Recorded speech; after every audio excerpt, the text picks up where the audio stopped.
at the topics on the mind map। Organising क्या होता है? काम की ग्रुपिंग करना और उसको डिवाइड करना।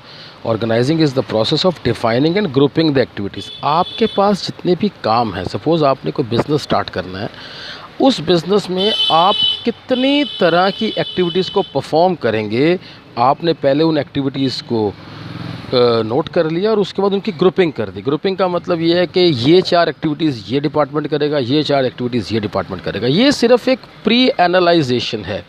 एग्जाम्पल मैंने आपको लास्ट टाइम भी दिया था कि सपोज़ बिज़नेस में 11 एक्टिविटीज़ हैं, तो ज़रूरी नहीं 11 एक्टिविटीज़ आपको 11 डिपार्टमेंट से करानी है। आप पहली 3 एक डिपार्टमेंट से करा लो, अगली 3 दूसरे डिपार्टमेंट से करा लो एंड ऑल दैट। कितने डिपार्टमेंट्स बनेंगे, इट इज़ इंडिविजुअल माइंड।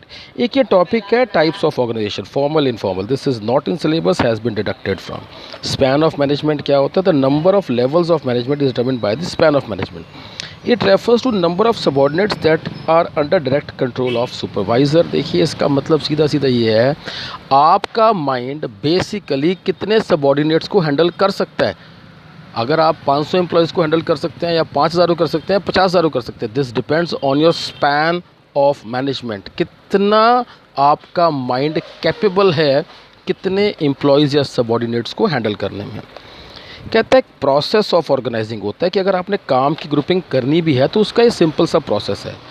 पहले तो identification and division of work. आपने सबसे पहले एक्टिविटीज़ देख ली कि सपोज़ आपका एक सुपर स्टोर है, एक डिपार्टमेंटल स्टोर है, तो कितनी एक्टिविटीज़ हैं? परचेज़ अलग है, परचेज़ में टॉयज़ की अलग है, ग्रॉसरीज़ की अलग है, कपड़े की अलग है। ऐसी सेल्स हैं, सेल्स भी इन्हीं सभी डिपार्टमेंट्स की हैं।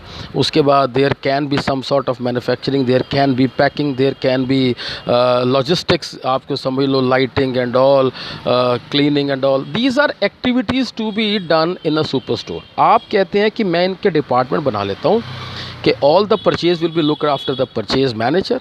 परचेज डिपार्टमेंट उसका अलग कर दिया। Sales activities will be govern by the sales manager, that is sales department, उसका अलग कर दिया। Suppose entire cleaning of the store is given to some of the agency, well that department आपने अलग कर दिया। These are the departments which you can divide as per the activities.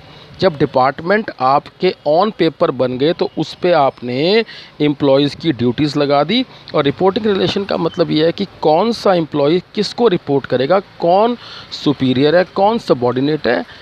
The basic duty of an employee to report to his boss is basically assigned over here. देखिए आपने organising के बारे में पढ़ा है। ऑर्गेनाइजिंग की इम्पोर्टेंस क्या है? सीधी सीधी बात है, कहता बेनिफिट ऑफ स्पेशलाइजेशन है। जैसा किसी का नेचर है उसके अकॉर्डिंग उसको ड्यूटी एनालाइज करो तो स्पेशलाइजेशन का बेनिफिट ऑटोमेटिकली आ जाएगा। क्लैरिटी इन वर्किंग रिलेशनशिप, अभी मैंने आपको पीछे बताया कि सुपीरियर और सबॉर्डिनेट क्लियर है, कौन किसको रिपोर्ट करेगा, it is very much clear. जब ये सब चीज़ें होंगी तो ऑप्टिमम यूटिलाइजेशन ऑफ रिसोर्सेज का वेस्टेज ऑटोमेटिकली कम हो जाएगा। फैसिलिटेट अडेप्शन, देखिए आप जिस डिपार्टमेंट में हैं उसमें कई नई इनोवेशंस आएंगी, कई नई टेक्निक्स आएंगी। बेसिकली आपके डिपार्टमेंट से, आपके काम से रिलेटेड जो भी new technique, new innovation, new changes आएंगे, आप उसको इसीलिए अडेप्ट कर सकते हैं बिकॉज आप उसमें स्पेशलाइज्ड हैं। It leads to effective administration by providing a clear description of jobs and related duties which helps in avoid confusion. आपके पास सभी की ड्यूटी क्लियर्स है, जब सबको पता है उनके काम का jurisdiction, that is effective administration. और उस एम्प्लॉय की ऑटोमेटिकली डेवलपमेंट हो जाती है। पर्सनल में अगर डबल एन हो, that is subordinate, that is employee. It leads to expansion and growth. देखिए एक होता है ऑर्गेनाइजेशनल स्ट्रक्चर की बात करूं, ऑर्गेनाइजिंग, ये आपकी बुक का चैप्टर 5.1 है। लेकिन अगर मैं स्ट्रक्चर की बात करूं, ये आपकी बुक का चैप्टर 5.2 है। देखिए ऑर्गेनाइजेशनल स्ट्रक्चर की डेफिनेशन क्या है? Structure can be defined as a framework within which managerial operational task are perform. आप इसको अरेंजमेंट समझ लो बच्चों, ये अरेंजमेंट है। मैं आपको एक अरेंजमेंट का एग्जांपल देता हूँ। क्लास में 50 बच्चे हैं, उनको रो वाइज बिठाना है कि बालकनी वाइज बिठाना है कि राउंड शेप में बिठाना है कि यू शेप में बिठाना है। कैसे आपके लेक्चरर को लेक्चर देना इजी होता है डिपेंड्स ऑन द फ्रेमवर्क, वो उन 50 बच्चों को कैसे बिठाता है। Arrangement of that particular setup is basically structure. इसमें कुछ नया या पुराना नहीं है।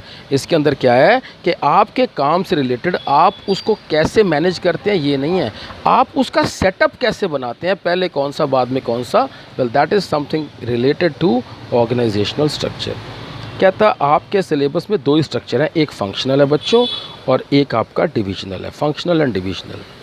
देखिए मैंने लास्ट टाइम भी आपको बताया था, काम के हिसाब से अगर कोई ग्रुपिंग करनी है तो फंक्शनल है, प्रोडक्ट के हिसाब से करनी है तो डिविजनल है। कहता है a functional structure is an organisation designed in small groups related to jobs together on the base of functions like production finance.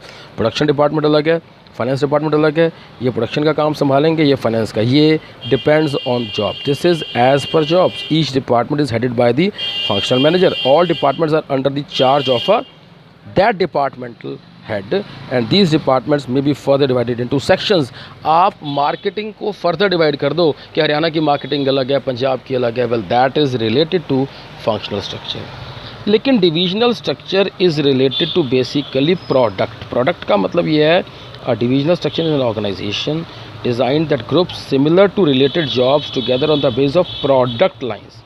For example आपके पास 4 प्रोडक्ट्स हैं, first is automotive, second is grocery, third is eatables, 4 is cloth. तो आपने कपड़े के हिसाब से, grocery के हिसाब से, ईटेबल के हिसाब से और ऑटोमोटिव के हिसाब से 4 डिपार्टमेंट बनाए कि इस पर्टिकुलर डिपार्टमेंट का मार्केटिंग अलग है, इसका अलग है, इसका अलग है, इसका अलग है। यानी कि चारों डिपार्टमेंट्स में मार्केटिंग है, डुप्लीकेट है, लेकिन प्रोडक्ट के हिसाब से।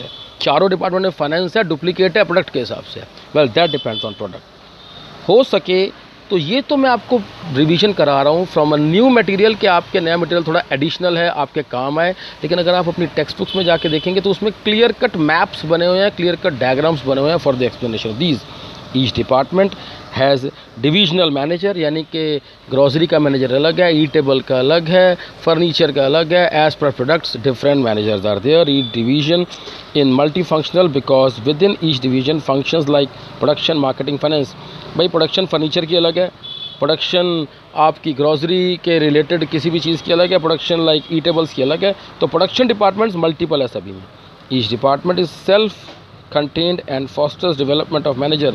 हर डिपार्टमेंट के अंदर स्पेशलाइजेशन है, तो उस डिपार्टमेंट से related every manager gets developed. कहते हैं फंक्शनल की क्या एडवांटेजेस और डिसएडवांटेजेस हैं और डिविजनल की क्या एडवांटेज डिसएडवांटेजेस हैं।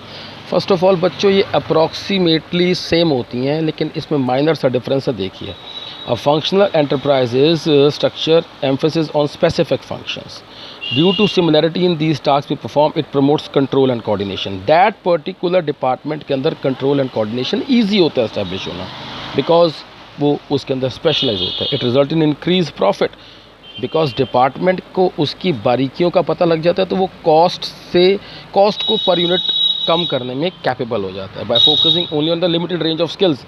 प्रोडक्शन का काम सिर्फ प्रोडक्शन से रिलेटेड है, उसको बाकी स्किल्स से कोई लेन देन नहीं है, और इसमें डुप्लीकेशन मिनिमम होता है। लेकिन डिविजनल में डुप्लीकेशन बहुत होता है। रीज़न यहाँ पे 4 प्रोडक्शन डिपार्टमेंट है प्रोडक्ट के हिसाब से। Product specialisation helps a divisional manager to gain experience in all function related to particular product. आप एक फर्नीचर डिपार्टमेंट के मैनेजर हो, आपको फर्नीचर की प्रोडक्शन का ही पता है, सेल्स का ही पता है, मार्केटिंग का ही पता है, तो आपके पास बेसिकली अलग अलग स्पेशलाइजेशंस हैं because you are related to one product with different specialization. The performance of each department can be measured on the basis of related cost and revenue. Furniture का कॉस्ट एंड रेवेन्यू उससे related, eatable का cost and revenue उससे related. तो हम each department को नहीं, हम एक प्रोडक्ट से रिलेटेड उस डिपार्टमेंट को टारगेट करके उसका डाटा ले सकते हैं। It leads to faster decision making. Decision making का मतलब यह है कि हमारे 4 प्रोडक्ट्स बहुत अच्छे चल रहे हैं, हमने 5वां प्रोडक्ट नया लॉन्च कर दिया, well that is one sort of decision. इसके डिसएडवांटेज क्या है फंक्शनल के? It gives less emphasis to overall enterprises. सभी अपने डिपार्टमेंट को मेन फोकस करते हैं, ना कि for the overall working of the organisation. It may lead to problems in coordination. भाई देखो जितने मेंबर्स हैं उतने, कहते हैं ना पुराने भाई, जितने मेंबर्स ज़्यादा होंगे उतना बेसिकली कन्फ्यूजन के चांसेस ज़्यादा होंगे।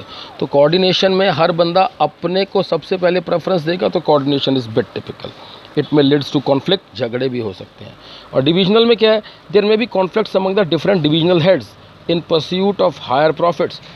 ये कहता है कि कंपनी का प्रॉफिट ई टेबल की वजह से हुआ, वो कहता है फर्नीचर की वजह से हुआ। Depends on the data given by each department.